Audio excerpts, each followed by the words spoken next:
Bonjour et bienvenue sur Génération Impact, l'émission qui met en lumière les familles entrepreneuriales pour comprendre leur succès à travers les générations et décrypter leur réussite, leur organisation au travers de trois cercles que sont l'entreprise familiale bien sûr, les actionnaires familiaux et la famille.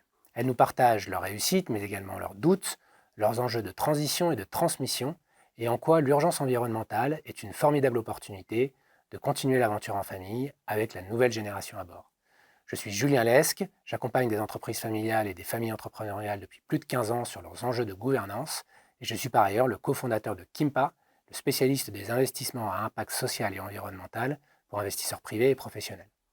Je reçois aujourd'hui Caroline Mathieu, déléguée générale du FBN. Bonjour Caroline. Bonjour Julien. Alors Caroline, je suis ravi de te recevoir aujourd'hui puisque tu n'es pas une dirigeante d'entreprise familiale comme la plupart des personnes qu'on rencontre dans cette émission, mais par contre, tu as une fonction extrêmement importante, c'est que tu représentes le FBN, et est-ce que tu peux nous dire ce que c'est, et puis qui es-tu, ce que tu fais dans cette organisation? Bien sûr, merci Julien, merci de m'avoir invité. Le FBN, c'est l'acronyme de Family Business Network. C'est le réseau des entreprises familiales, qui est un réseau mondial, qui existe aujourd'hui dans le monde depuis bientôt 35 ans, qui regroupe 20 000 membres à travers une quarantaine de pays et 65 nationalités. C'est un réseau qui est un réseau de partage, où se retrouvent des dirigeants d'entreprises familiales, des actionnaires, les trois cercles dont tu parlais tout à l'heure, la famille aussi, qui viennent là pour échanger, pour se rencontrer et pour trouver des solutions pour faire grandir et durer leur entreprise familiale à travers les générations. Donc moi, je suis la déléguée générale de la partie française, le chapitre français, comme on les appelle, et il y en a une quarantaine dans le monde, sur tous les continents. On est en train de petit à petit de commencer à s'implanter également sur le continent africain. On est présent donc depuis 35 ans dans le monde entier. En France, l'organisation française est un peu plus récente. Elle souffle cette année sa 25e bougie.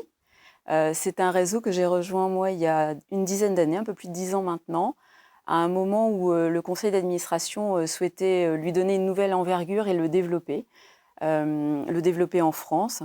Et depuis que je l'ai rejoint il y a une dizaine d'années, c'est ce qu'on s'est employé à faire avec toutes les personnes, tous nos membres qui aujourd'hui contribuent au développement de ce réseau. Mais je pense on va y revenir un petit peu plus en détail si tu le souhaites. Avec plaisir. Alors, moi, ce qui m'intéresse, c'est de comprendre finalement comment on fait pour rentrer au FBN, qui en fait partie aujourd'hui en France. Est-ce que tu peux nous éclairer un peu? Est-ce qu'il y a quelques chiffres que tu peux partager? Bien sûr. Alors le FBN dans le monde, c'est 20 000 membres, je le disais, ça représente un peu plus de 4 000 entreprises. En France, c'est un réseau qui a beaucoup grandi ces 10 dernières années. Il regroupait, moi quand je suis arrivée, environ 50 entreprises familiales et aujourd'hui, il y en a 300 qui sont à la fois des PME, des entreprises de taille intermédiaire, de grandes entreprises qui sont de toute taille d'actionnariat et de chiffre d'affaires. Qui sont implantés dans toutes les régions françaises, qui sont des entreprises de première génération qui sont en train de songer à leur transmission jusqu'à la plus ancienne en France, c'est une entreprise de 15e génération. Donc c'est des profils qui sont extrêmement variés. C'est des profils de membres aussi qui sont très divers, puisque le FBN accueille aussi bien les dirigeants de ces entreprises familiales que des actionnaires qui sont opérationnels ou pas dans l'entreprise, et des membres familiaux qui peuvent travailler dans l'entreprise familiale ou pas du tout. Donc qui peuvent être plus éloignés aussi des activités de l'entreprise familiale. Et ce que propose le réseau à tous les membres, c'est quand une entreprise familiale rejoint le FBN, tous les membres de la famille et tous les membres familiaux de l'entreprise qui y sont associés peuvent venir participer à nos réunions. Donc ce qu'on a fait depuis une dizaine d'années, depuis que je suis arrivée au FBN, c'est aller plus en proximité avec ces entreprises. Parce qu'avant, le FBN n'existait qu'à Paris. Paris, c'est bien, c'est la capitale de la France, mais les entreprises familiales, elles sont implantées dans toutes les régions, dans tous les territoires, comme on dit. On a 70% d'entre elles. Et nous, on avait à cœur d'aller vraiment très en proximité avec ces entreprises. Donc, on a commencé à ouvrir petit à petit, à partir de 2013, des antennes régionales qui sont animées chaque fois par des présidents ou des coprésidents qui sont des membres du FBN et des délégués qui animent et qui développent ces régions au quotidien. Et puis, le siège originaire du FBN, qui constitue un peu une plateforme, un hub, où il y a aussi pas mal d'activités, où se réunissent tous les membres. Et au total, on organise en France une centaine de réunions chaque année. Des réunions qui sont à la fois des ateliers en petits groupes, qui peuvent être des plénières où des dirigeants viennent échanger des bonnes pratiques sur leur parcours, leurs expériences. On a aussi des séminaires qui peuvent s'adresser plus à des profils d'entreprise ou des profils de membres, les nouvelles générations par exemple, qui sont très importantes parce que c'est un membre sur deux dans la communauté FBN, aussi bien en France que dans le monde. Et à travers cette centaine de réunions qu'on organise chaque année, nos membres apprennent à se connaître et puisent des ingrédients dans les expériences des autres à travers ce partage de bonnes pratiques et d'expériences qui leur permettent petit à petit de constituer eux-mêmes leur propre recette de pérennité, de transmission, de structuration de la gouvernance, d'impact responsable et durable, puisque ce sont vraiment les piliers auxquels nous, on s'attache au FBN. C'est notre mission d'aider ces entreprises sur tous ces sujets-là.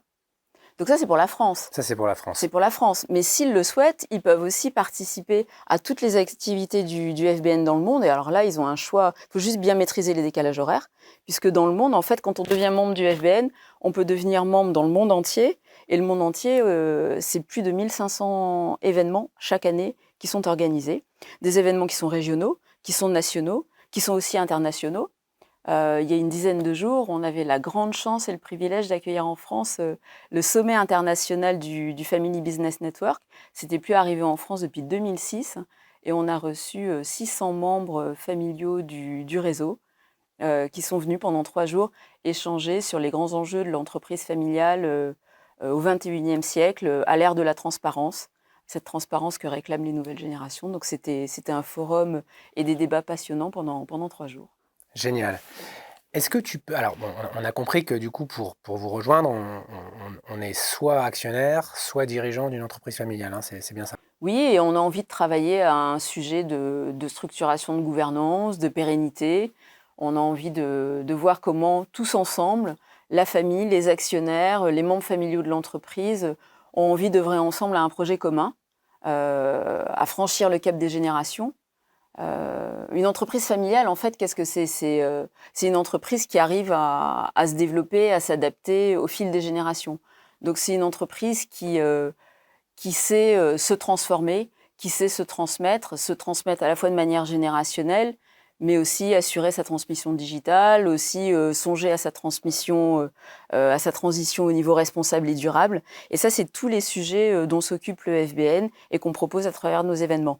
Donc en fait, toutes les entreprises familiales en France qui ont un projet de durabilité, et je pense qu'elles l'ont toutes, eh ben, elles sont les bienvenues chez nous et elles peuvent venir échanger avec leurs pairs. Alors, tu me disais, vous avez 300 membres aujourd'hui.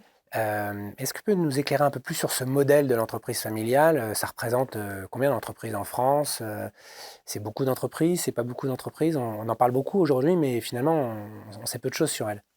Alors on en sait à la fois peu et quand même pas mal, mais surtout il y a des choses qu'on ignore et qui sont incroyables quand on a quelques chiffres. C'est que le modèle de l'entreprise familiale, c'est un modèle qui est dominant, aussi bien en France que dans le monde, puisque en France, 83% des entreprises sont familiales. C'est énorme. Et c'est des entreprises qui sont des entreprises de toute taille, qui vont de la TPE à la grande entreprise multinationale, des entreprises qui sont cotées ou non. Des grandes entreprises, il y en a 20% qui sont familiales. Il y a à peu près une moitié d'entreprises de taille intermédiaire qui sont familiales. C'est les 3/4 des PME. Et en France, ça représente, entre les PME, les ETI et les grandes entreprises, environ 100 000 entreprises aujourd'hui en France. Ce sont des entreprises qui aujourd'hui sont de toute taille, de tout secteur d'activité, et qui sont également de toutes les générations. Il y a à la fois des entreprises où on commence à travailler en famille, ce qui est au fond l'origine de toute entreprise familiale, hein. C'est ça. Avant de passer à la deuxième génération, c'est un membre de la famille qui a toutes les casquettes. Elle peut être Il est familiale en dirigeant. première génération, en fait, c'est ça que tu dis. C'est ça, c'est-à-dire qu'on peut travailler avec son conjoint, on peut travailler avec ses enfants, et puis un jour, le dirigeant d'entreprise a l'intention, souhaite passer le relais, et c'est là qu'il doit préparer cette transmission C'est un processus qui prend énormément de temps. C'est un processus de long terme. Nous, on dit qu'une transmission, ça met bien entre 7 et 10 ans. Et ça, c'est des choses qu'on ignore. Une transmission réussie, entre l'intention et l'action, ça se prépare en famille, ça se prépare avec toutes les parties prenantes de l'entreprise. Ça se prépare parce qu'il faut identifier qui sera le successeur. Est-ce que c'est un successeur au sein de la famille, ou est-ce qu'au contraire, les conditions ne sont pas requises pour que ce successeur soit parmi les membres de la famille, auquel cas il va falloir le trouver à l'extérieur de la famille. Donc tout ça, ça prend du temps. C'est de la réflexion, c'est beaucoup de communication, c'est aussi beaucoup de concertation. Donc ça nécessite aussi la transmission d'avoir une gouvernance. Alors c'est un gros mot, mais enfin c'est un mot qu'on trouve toujours, qui peut faire un peu peur, qui est un peu compliqué. Mais c'est au fond savoir quel est le rôle et la place de chacun. Et c'est bien le structurer non seulement au niveau de la famille, au niveau des actionnaires et au niveau de l'entreprise. Alors justement, c'est ça qui m'intéresse aujourd'hui avec toi, c'est qu'on puisse aller explorer finalement chacun de ces cercles et que peut-être tu puisses nous partager quelques bonnes pratiques ou quelques exemples d'une bonne gouvernance, ce mot barbare que tu utilises, mais qui est probablement différente, parfois peut-être même en conflit d'intérêts, entre le cercle de l'entreprise familiale, le cercle des actionnaires familiaux et le cercle de la famille. Donc, explique-nous comment on s'organise quand on est une famille, qu'on a une entreprise familiale, on est une première génération et puis on passe à la deuxième, ou on est une deuxième, on passe à la troisième. C'est quoi les problèmes qu'on a devant nous et comment on doit les traiter dans ces différents cercles? Alors, comme je dis, on passe, mais ça ne se fait pas tout seul. Ça ne se fait pas tout seul et à chaque génération, il y a des problématiques, il y a des enjeux spécifiques, tout simplement parce que entre la première génération, qui est celle du fondateur, qui au fond a toutes les casquettes sur sa tête, et une quatrième ou une cinquième génération, qui est une entreprise familiale dans laquelle on va travailler avec ses cousins, avec une confédération de cousins, les choses ne sont plus du tout les mêmes. C'est vraiment très différent. Il y a un nombre d'actionnaires qui va augmenter. Il y a beaucoup plus de possibilités d'interaction. Et donc, ça nécessite une organisation qui est différente et qui se prépare et qui doit aussi évoluer au fil des générations, au fil des projets, les projets de la famille. Pourquoi on a envie de rester ensemble? Quelles sont les valeurs qui nous réunissent, quelle est notre raison d'être et quel est le projet qu'on a envie de porter à la génération suivante et au fil des générations. Donc toutes ces choses-là, c'est des choses qu'il faut très en amont, dès la première génération, pouvoir discuter ensemble, en famille, avec les actionnaires, avec aussi l'entreprise pour qu'il y ait un certain alignement et qui n'est pas justement de conflit d'intérêts, comme tu le disais, mais qui est vraiment un alignement des planètes et des cercles. Et une bonne gouvernance, c'est une gouvernance qui est choisie et qui peut évoluer et s'adapter au fil du temps. Elle n'est jamais figée. Elle doit vraiment évoluer avec l'entreprise, en agilité. Et pour cela, je pense que, c'est ce que on essaie de diffuser comme bonne pratique au FBN et ce qui ressort de tous les témoignages des familles qui font partie de notre réseau. Il y a un certain nombre d'instances et d'outils à mettre en place qui facilitent cette structuration de gouvernance et qui vont faciliter le passage de certains caps, et le cap générationnel en est un. Après, il y a d'autres caps stratégiques et on y reviendra probablement, mais en tout cas, pour la transmission, c'est extrêmement important d'y songer le plus en amont possible. Donc ces instances, quelles sont-elles?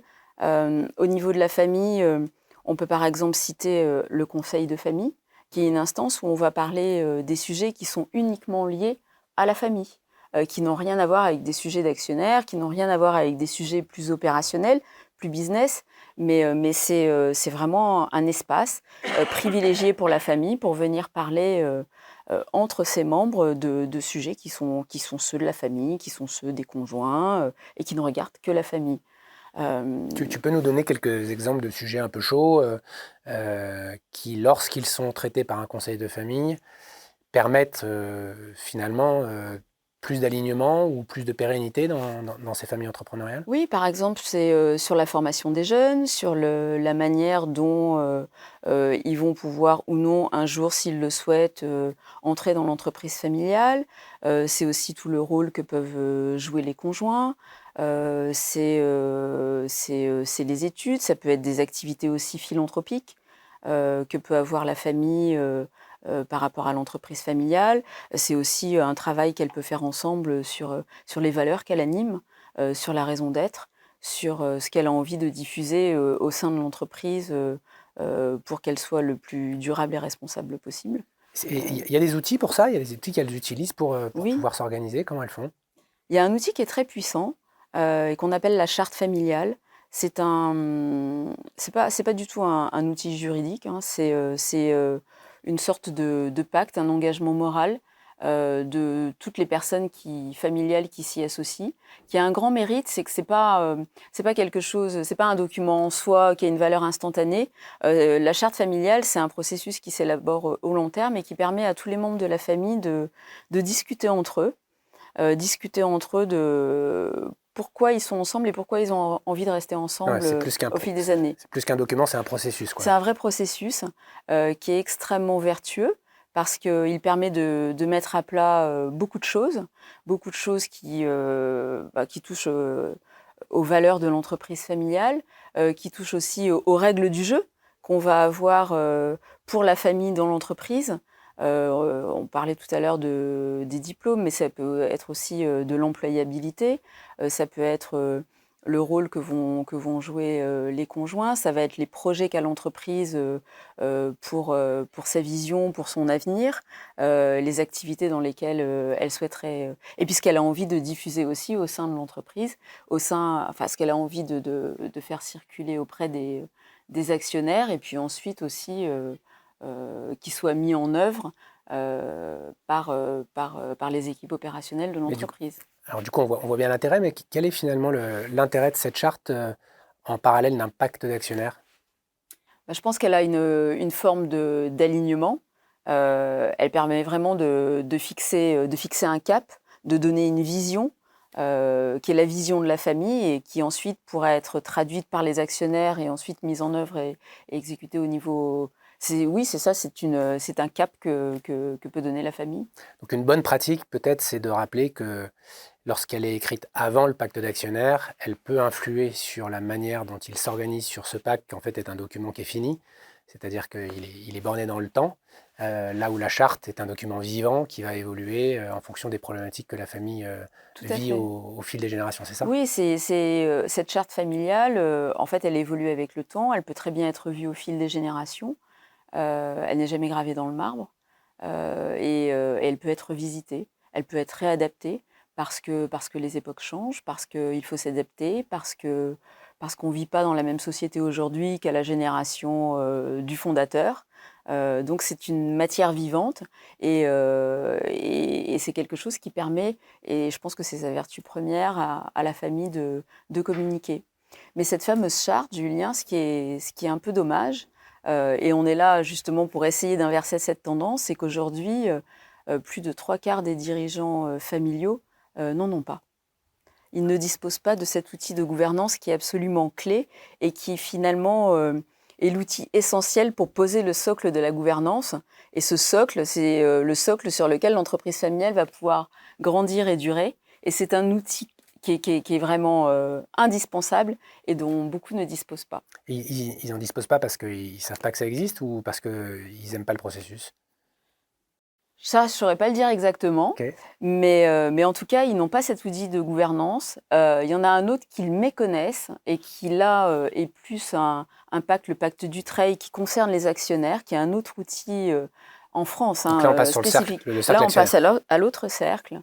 Et cet outil, tu parlais du pacte d'actionnaires, mais il y a aussi le pacte Dutreil au moment de la transmission, qui est un document extraordinaire parce qu'il facilite énormément la transmission au niveau patrimonial en permettant un allègement du coût de la transmission.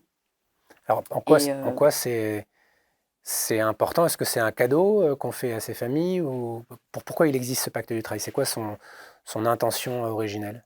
son intention originale, il a été créé il y a 20 ans, à une époque où on voyait de plus en plus d'entreprises familiales qui étaient vendues parce que le coût de la transmission était trop élevé.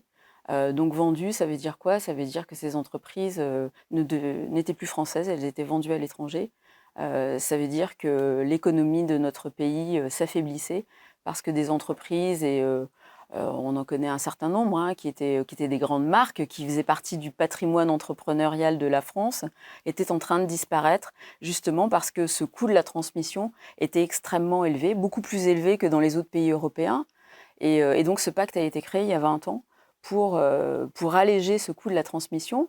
Il faut savoir qu'en France, la transmission intrafamiliale est, selon les études, d'à peine 20%, alors qu'en Allemagne, le coût est gratuit, en Italie aussi, et Gratuit. oui, plus de 60% des entreprises sont transmises, aussi bien en Italie qu'en Allemagne, d'une génération à l'autre. Donc il y a un gros déficit en France de la transmission au fil des générations. Et ce pacte, aujourd'hui, qui existe depuis 20 ans, a permis un petit peu de redresser les choses, mais pas de nous permettre d'arriver au niveau de nos partenaires européens. Il y a aujourd'hui plus de pactes du travail qui sont signés, il y a plus d'entreprises familiales qui peuvent en bénéficier, mais c'est un pacte qui reste complexe, qui est méconnu. Et donc, nous, au FBN, avec également d'autres organisations, dont le METI, on s'emploie à le faire connaître davantage parce qu'il est très important pour la pérennité et pour le rayonnement économique de notre pays. Ok, je comprends. Donc, c'est clairement un outil qui va permettre, d'une certaine manière, de venir transmettre le patrimoine professionnel, qui finalement n'est pas de l'argent qui est dans la poche des actionnaires. Hein. Non, non. Là, on parle bien de l'entreprise. Mais oui. on parle bien de l'entreprise, mais qui a une valeur intrinsèque. Et si on devait payer la fiscalité sur ce bien-là, sur cette valeur-là, on pourrait mettre en péril l'entreprise familiale, c'est ça? Tout à fait. Ok. Donc ça, c'est l'outil pour le cercle des actionnaires. Des actionnaires. Et alors, il s'organise comment dans le cercle des actionnaires? Il y a des instances. Tu as parlé du conseil de famille au niveau de la famille, au niveau des cercles de l'actionnaire. Comment ils s'organisent? Alors, il y a des conseils d'administration, il y a des conseils d'administration. Enfin, après, il y a tous les circuits qui existent entre ces cercles, parce qu'il faut qu'ils puissent communiquer ensemble aussi. Hein. Il faut qu'il y ait vraiment des courroies de transmission et des passerelles pour qu'il y ait une forme d'alignement et que les trois cercles puissent interagir entre eux. C'est cette fameuse communication dont on parlait tout à l'heure. Donc oui, il y a des instances, au sein desquelles les actionnaires peuvent discuter, échanger sur les enjeux de l'entreprise familiale, et le conseil d'administration en est un. Et puis après, il y a tout ce qui relève du directoire, de la direction opérationnelle de l'entreprise, et qui bien sûr doit aussi interagir avec le cercle des actionnaires. Alors ce cercle actionnaire, on entend souvent parler effectivement du conseil d'administration ou du conseil de surveillance. Tout à fait. Alors c'est quoi le mieux? Il faut aller à droite, à gauche?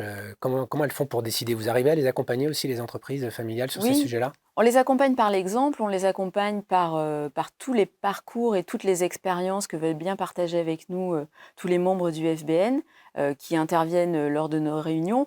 Moi, je dirais c'est comme pour la transmission, en fait. Il n'y a pas de recette clé. Il n'y a pas une recette standard qui marche à tous les coups. Chaque entreprise familiale a son histoire, a ses valeurs, à sa manière d'être, à sa famille, à son style de communication. À chacune de trouver la recette clé de sa transmission et de sa pérennité, aussi bien que celle de sa gouvernance. Et ça, je pense que ça fait partie des ingrédients que viennent piocher nos membres à travers les réunions, qu'elles se tiennent en France ou à l'international, pour imaginer quelle peut être la gouvernance qui leur correspondra le mieux, et c'est une gouvernance choisie et qui leur permettra de franchir le cap des générations. Est-ce qu'on peut parler de la partie émotionnelle de ces familles? Parce que y a plein de gens qui se disent travailler avec leur conjoint ou travailler avec leur famille, c'est juste pas possible en fait, ou même parfois travailler avec des amis. Comment ils gèrent ou elles gèrent, ces familles, la dynamique émotionnelle au sein même d'une génération ou entre les générations? Qu'est-ce qui se joue là et comment vous pouvez les aider?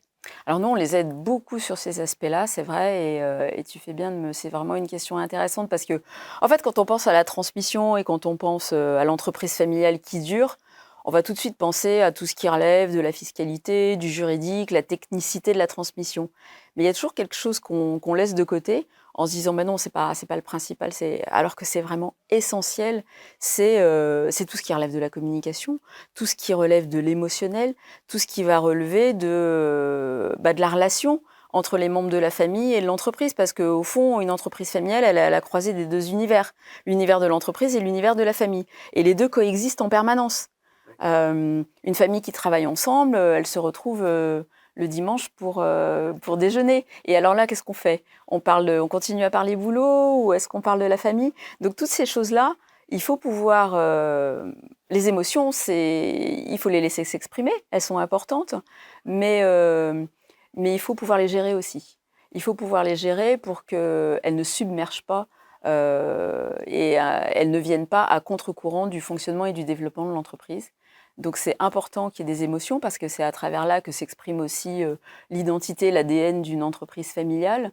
Mais c'est important aussi qu'elle puisse être canalisée. Et donc on organise aussi beaucoup de réunions qui sont plus des réunions sur le développement personnel, sur la communication intergénérationnelle, sur les styles de communication pour que les membres apprennent à se connaître entre eux et voient comment bien communiquer pour qu'il y ait ces dynamiques familiales, émotionnelles qui soient bien gérées et qui leur permettent de bien communiquer tous ensemble et avec toutes les parties prenantes de l'entreprise. Ouais. Ouais, c'est là que s'affrontent cette fameuse Now-Gen et cette fameuse Next-Gen, donc on entend beaucoup parler dans les milieux qui sont experts. Tu peux nous parler de ces deux générations? C'est quoi la Now-Gen et la Next-Gen?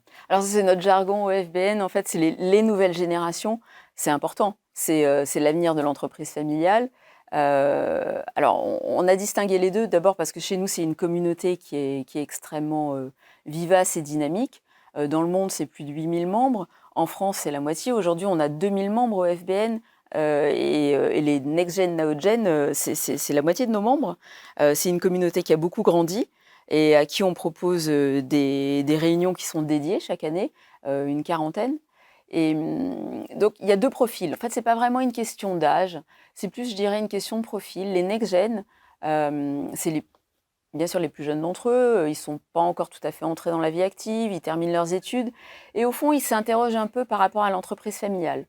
Ils ont besoin d'être sensibilisés, ils ont besoin de la connaître, donc on leur propose des stages, on leur propose aussi de parler entre eux, d'échanger entre pairs, de voir que spontanément, ils se posent un peu toutes les mêmes questions. C'est est-ce que j'ai envie ou non d'entrer dans l'entreprise familiale ? Quel peut être mon rôle et ma place? Et nous, on va leur faire valoir un peu toutes les casquettes, tous les rôles qu'ils pourraient embrasser. Et c'est pas forcément le rôle du repreneur. Ça peut être un rôle d'administrateur, ça peut être un rôle opérationnel, mais ça peut être aussi un rôle au sein de la famille, en tant que garant de l'unité familiale. Et puis, il y a un rôle très, très important et qui, là, nécessite toute une formation, une posture, c'est apprendre à être un actionnaire responsable. Et ça fait partie des réunions qu'on leur propose à travers des ateliers pour que petit à petit, ils soient sensibilisés, familiarisés à ça et qu'ils puissent se former. La formation et la préparation des nouvelles générations au FBN, c'est quelque chose d'extrêmement important et ça fait vraiment partie des raisons pour lesquelles les familles nous rejoignent, c'est qu'elles veulent aussi qu'on les accompagne dans ce processus-là de formation et de préparation de la nouvelle génération. Donc ça, c'est pour les Next Gen. Et les Now Gen, eux, ils sont toujours jeunes en âge, mais ils ont grandi. Ils ont grandi à la fois dans leur famille. Quoi, finalement. Oui, c'est ça. Enfin, moi, je suis un peu sur la... Mais ils ont grandi, ils ont fondé leur propre famille. Ils savent le rôle qu'ils jouent dans l'entreprise familiale et ils ont un rôle à responsabilité, soit au sein de la gouvernance, soit au sein de l'opérationnel. Ils ont fondé leur propre famille, mais ils sont aussi à un stade où ils commencent à s'occuper de la génération du dessus qui vient de passer la main. Donc, ils ont plusieurs strates de responsabilité. Un peu dans le sandwich. Ils sont dans le sandwich, ils ont plein de choses à gérer, ils ont peu de temps, ils ont des spécificités et des préoccupations qui ne sont pas tout à fait les mêmes que les Next Gen, mais pour autant, ils adorent se retrouver avec eux. Et donc là, on leur propose aussi des réunions dédiées. Alors chaque fois, c'est des réunions qui sont animées, je ne l'ai pas dit tout à l'heure, dans l'organisation du FBN, mais c'est extrêmement important, hein. On a beaucoup de membres bénévoles qui souhaitent s'impliquer davantage dans la vie du FBN et qui prennent la présidence de ces communautés. Donc on a des présidents de Next Gen qui sont extrêmement dynamiques et dévoués, un président de nouvelle génération qui s'occupe d'animer ces communautés-là, qui va organiser des déjeuners, des dîners avec eux, qui va visiter des entreprises familiales, qui vient animer des ateliers. On les réunit en séminaire. On a un super séminaire qui va bientôt fêter ses 10 ans, qui s'appelle les 48 heures des nouvelles générations, qui permet à la fois aux next-gen et aux now-gen de se retrouver pendant 48 heures pour échanger entre eux sur toutes leurs problématiques. Et Dieu sait s'ils en ont, parce qu'ils sont attachés à l'entreprise familiale, qu'ils y travaillent ou non. Ils ont envie de la faire durer. Il y a une fierté d'appartenance à cette entreprise familiale et ils adorent venir en parler ensemble. Est-ce qu'il y a des next-gen qui souffrent de sentiments comme le devoir, la culpabilité, la jalousie?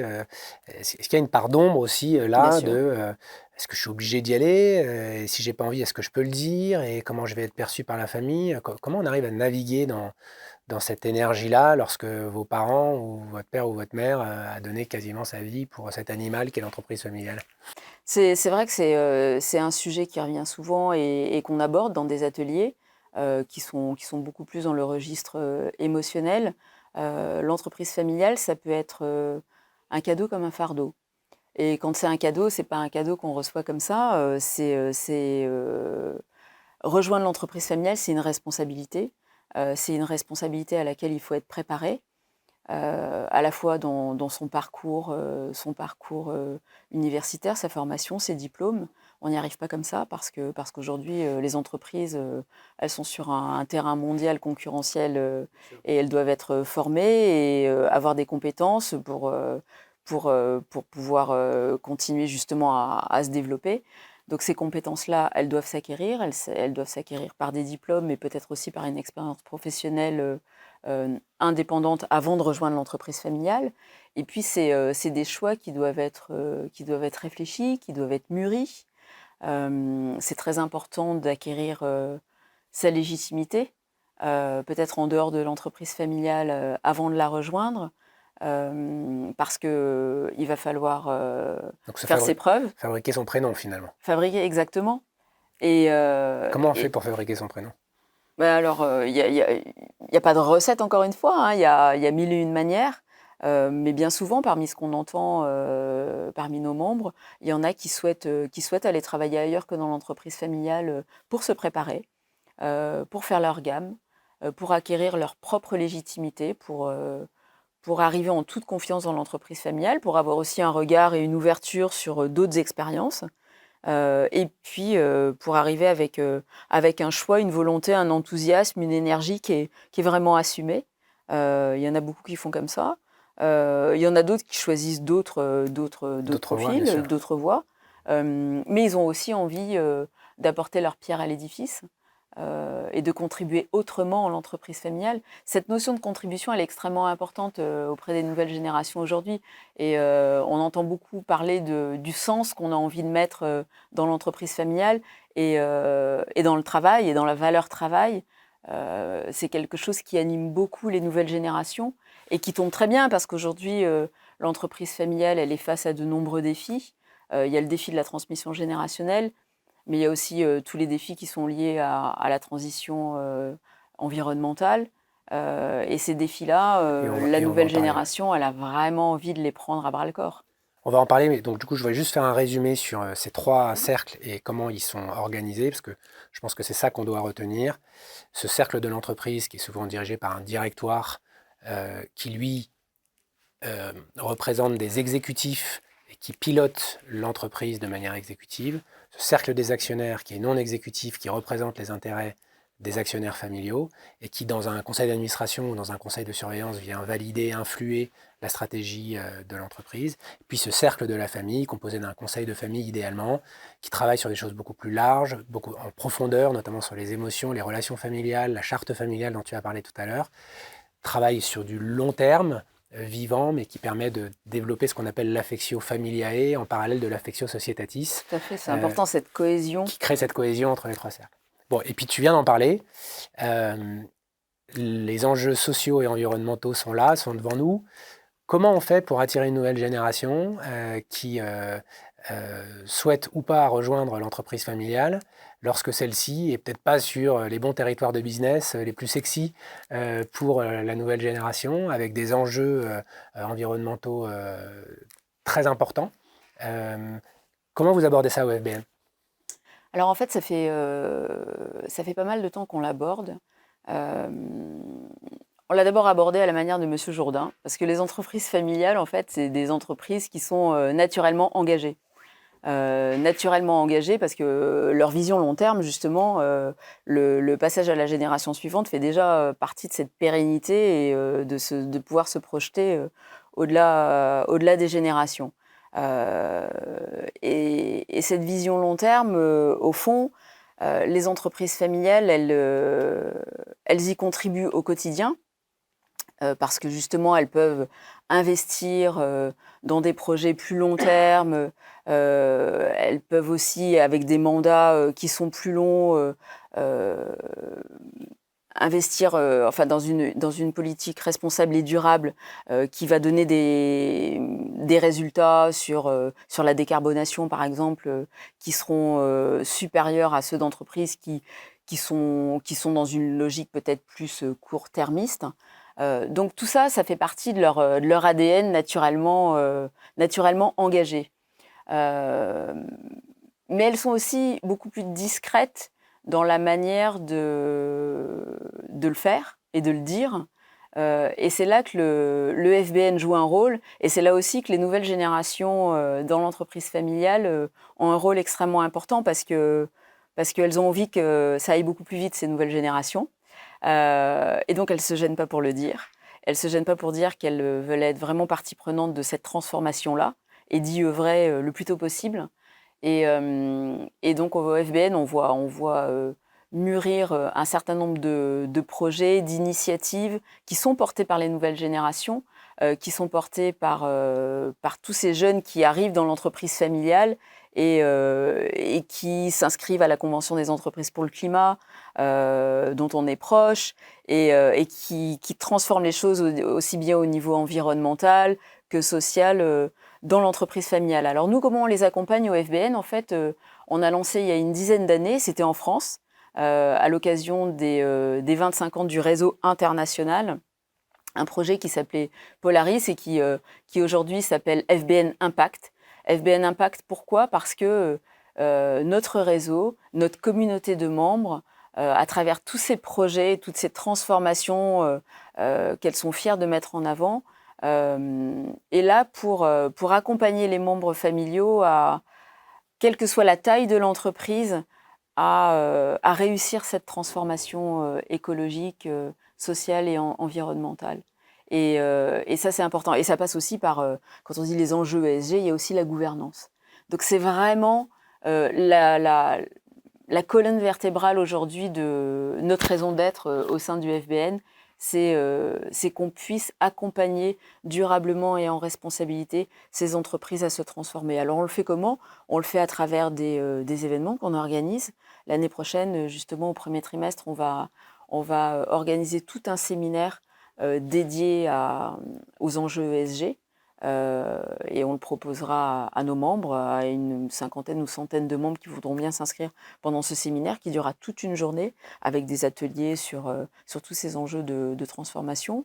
On le fait à travers le témoignage, on le fait à travers des partenariats. On a aujourd'hui un partenariat avec les Nations Unies qui, justement, avec tous les objectifs de développement durable, nous aide à voir comment les entreprises peuvent intégrer ces objectifs dans leur projet de transformation. Et puis, le fait de pouvoir les faire témoigner entre elles, aussi bien au niveau de chaque pays qu'au niveau international, c'est extrêmement important aussi parce que ça accélère toute cette transformation. Et les nouvelles générations sont clés là-dedans parce qu'elles sont souvent porteuses de projets et d'initiatives qui font aller beaucoup plus vite.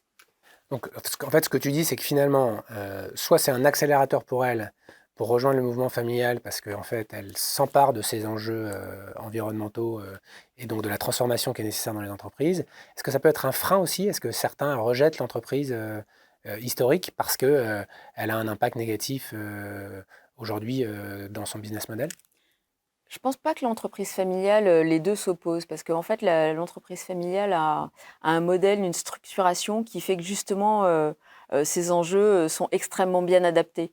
On a parlé tout à l'heure de la vision long terme et ça permet justement de plus facilement mettre en place cette transformation-là. Donc les 2 s'opposent pas vraiment. Une entreprise familiale, elle va aujourd'hui, mettre en place des choses qui peut-être n'auront de résultats qu'à la génération suivante ou même celle d'après. Et peu importe. Et c'est ça justement qui permet de ne pas rechercher une rentabilité ou un retour sur investissement immédiat. Ok. On est presque à la fin de cet Déjà, entretien. Déjà, j'aimerais qu'on puisse évoquer le rôle des administrateurs indépendants ou des coachs. Ça a été évoqué par plusieurs familiaux qui nous ont rejoints sur cette émission et ils en ont parlé à plusieurs reprises. C'est quoi la position du FBN sur ces experts qui gravitent autour et quel type d'experts sont importants pour ces familles-là dans leur écosystème pour les aider à se professionnaliser et réussir?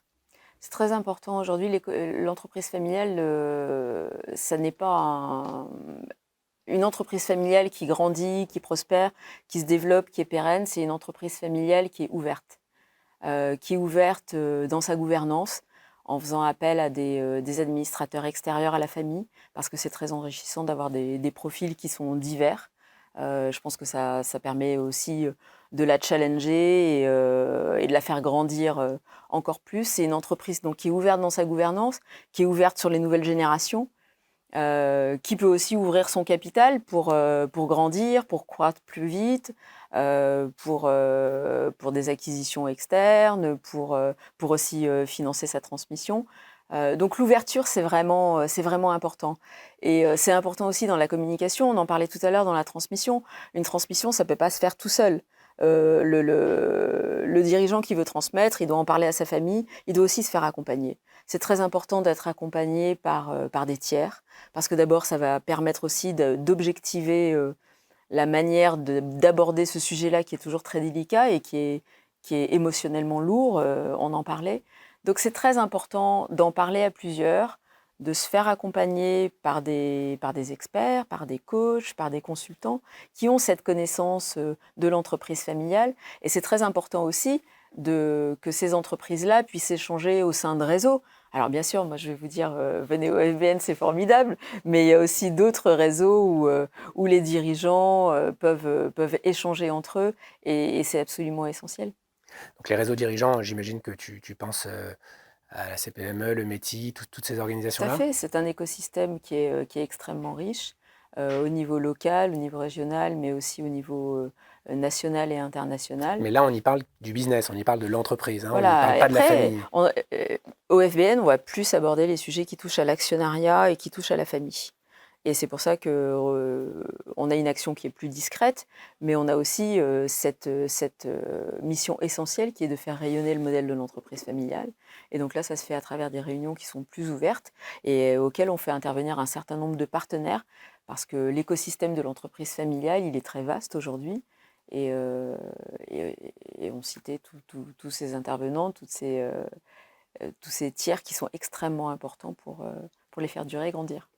Comment on fait lorsqu'on est une famille, prenons un exemple d'une famille, elle est deuxième ou troisième génération, qui s'est jamais vraiment professionnalisée, on va dire ça comme ça, hein, c'est-à-dire qu'elle n'a pas professionnalisé le cercle de la famille et de l'actionnaire comme elle a professionnalisé l'entreprise, et qu'on commence à sentir les débuts de conflits ou de désalignements au sein des actionnaires. On est à troisième génération, il commence à y avoir 15-20 personnes.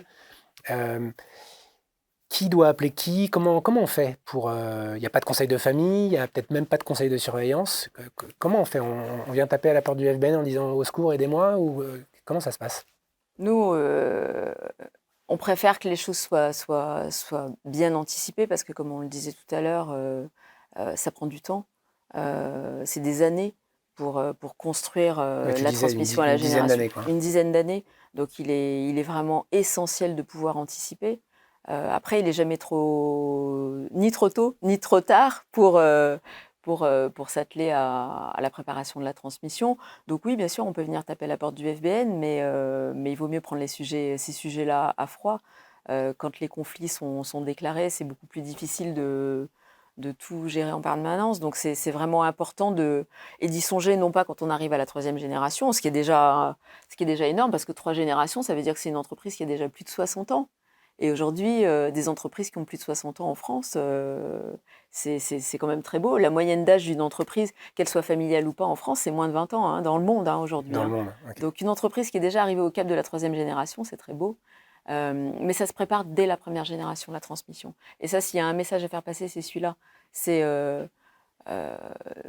s'en occuper très vite, à la fois en famille et avec toutes les parties prenantes dans l'entreprise, parce que c'est indispensable. C'est indispensable pour la vitalité de l'entreprise, pour tous les gens qui y travaillent et pour le rayonnement de l'économie de notre pays. Ouais, il y a cet adage, moi, que je contredis systématiquement, qui est la première construit, la deuxième développe, la troisième dilapide. Et moi, je leur dis toujours, non, si la troisième dilapide, c'est que la première et la deuxième ne l'ont pas préparée, et pas qu'elle a été dilapidée n'importe comment. Donc, tu as raison, ça se prépare très souvent.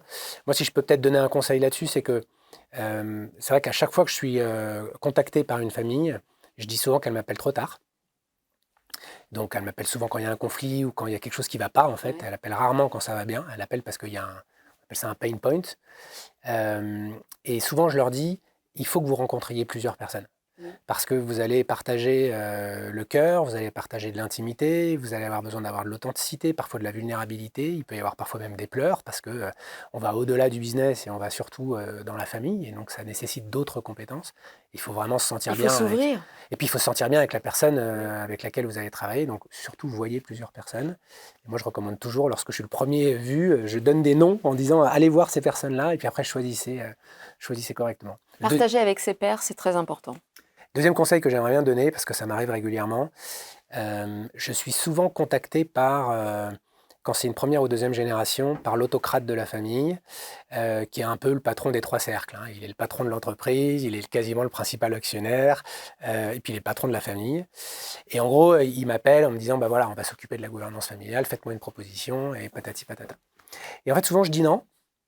C'est-à-dire, je ne lui fais pas de proposition, je lui dis, il faut d'abord que je rencontre vos enfants, parce que l'un des grands principes, c'est de venir défendre les intérêts de toute la famille, et pas simplement de la première personne qui vous a appelé. Et ça, c'est une bonne pratique aussi à avoir lorsqu'on essaie de trouver un conseil, quel qu'il soit, quoi. Oui, parce qu'on peut avoir son point de vue, mais ce n'est pas forcément le point de vue... C'est jamais le point de vue de tout le monde, ça c'est évident. Caroline, on a 300 membres au FBN maintenant. Famille. Entreprise. Ouais, famille, et on a 2000 membres. Ouais. Ouais, c'est ça, 300 et 2000. Bon, on est dans 20 ans. C'est quoi ton rêve pour le FBN? Qu'est-ce qui sera passé dans les 20 ans qui viennent? Dans 20 ans. 20 ans, quand mes cheveux sont tout blancs et que... Bah, tu seras peut-être même plus là. Ah ben c'est possible ça, parce que 20 ans à l'échelle d'une vie, c'est énorme. À l'échelle de l'entreprise familiale, finalement, c'est pas grand-chose. C'est même pas une génération, 20 Ouais. ans. Alors dans 20 ans, le FBN aura 55 ans au niveau mondial. Qu'est-ce que j'aimerais bien? En France, il sera un tout petit peu plus jeune, mais il arrivera quand même dans sa maturité. Moi, je sais pas, moi, ce serait quelque chose du genre le Family Business Network, là où se pressent les entreprises familiales responsables et durables du monde entier, ou quelque chose comme ça. Quelque chose comme ça, ok. Parce que oui, on a des ambitions de croissance. On a des ambitions de croissance parce que rien qu'en France, déjà, il y a un enjeu démographique énorme, hein, d'entreprises qui doivent passer la main, et il faut qu'elles soient accompagnées. Donc, on sera ravis de les accompagner et les Qu'est-ce qui se accueillir. passe dans le... Peut-être on peut terminer là-dessus. Moi, j'ai un peu le sentiment que les pays anglo-saxons, d'une manière générale, ont beaucoup d'avance sur ces sujets de gouvernance par rapport à la France. Alors, est-ce que c'est parce qu'ils ont une relation émotionnelle différente au sujet financier? Est-ce qu'ils voient la famille différemment? Qu'est-ce qu'il y a comme bonne pratique à l'étranger qu'on n'a pas encore en France? Les enseignements, par exemple, d'un sommet comme celui qui vient de se tenir là, il y a quelques jours, c'est que c'est jamais simple. C'est jamais simple. Nulle part. On croit toujours que l'herbe est plus verte ailleurs, mais en fait, non. En fait, non. Et donc, c'est important, justement, ce que tu disais tout à l'heure, que des entreprises puissent venir échanger entre elles et voir que finalement, elles avaient les mêmes préoccupations, quel que soit leur secteur d'activité, leur taille, leur origine géographique. Donc ça, c'est déjà important de se dire, finalement, nous, on a tous les mêmes préoccupations. Et des bonnes pratiques, l'ouverture. Je pense que l'ouverture, c'est vraiment quelque chose d'hyper important. On voit bien aujourd'hui qu'il peut y avoir cette dissociation entre le capital et le management qui peut être très vertueuse pour l'entreprise parce que elle peut rester familiale, mais être managée et très bien managée par des dirigeants qui ne sont pas de la famille. C'est quelque chose, par exemple, en Allemagne, qui fait partie de leurs bonnes pratiques de manière assez naturelle et qui, aujourd'hui, arrive en France aussi et est reconnu. Mais ce qui est clé et ce qui reste un enjeu pour tous, c'est de pouvoir former, préparer les nouvelles générations. Et finalement, là, c'est simple, nulle part, mais le FBN est là pour que ça devienne naturel et que ça se passe très bien. Ouais, moi, je crois que je suis d'accord avec toi. Il y a une partie technique pour aborder ces différents cercles qui sont compliqués. Et là, il y a des experts qui existent, les avocats, les notaires, les comptables, tout un tas d'experts qui peuvent venir accompagner la famille. Et puis il y a une partie qui est complexe, qui est la dynamique familiale, la dynamique émotionnelle, les relations, la vision familiale, son histoire, d'où ils viennent, où ils vont. Et ça, c'est un petit peu plus compliqué pour le coup à gérer, parce que il faut arriver à aligner de plus en plus de membres de la famille, et ça, c'est pas si simple. Comment on fait pour vous trouver ? Oh, c'est très simple. On peut nous appeler, on peut aller sur notre site internet et nous écrire par là, ou simplement nous envoyer un email. Ou Donc nous téléphoner. fbn-france.fr. fbn-france.fr. C'est tout simple. Génial. Merci Caroline pour ce moment d'échange et je vous dis à très bientôt sur un nouvel épisode de Génération Impact.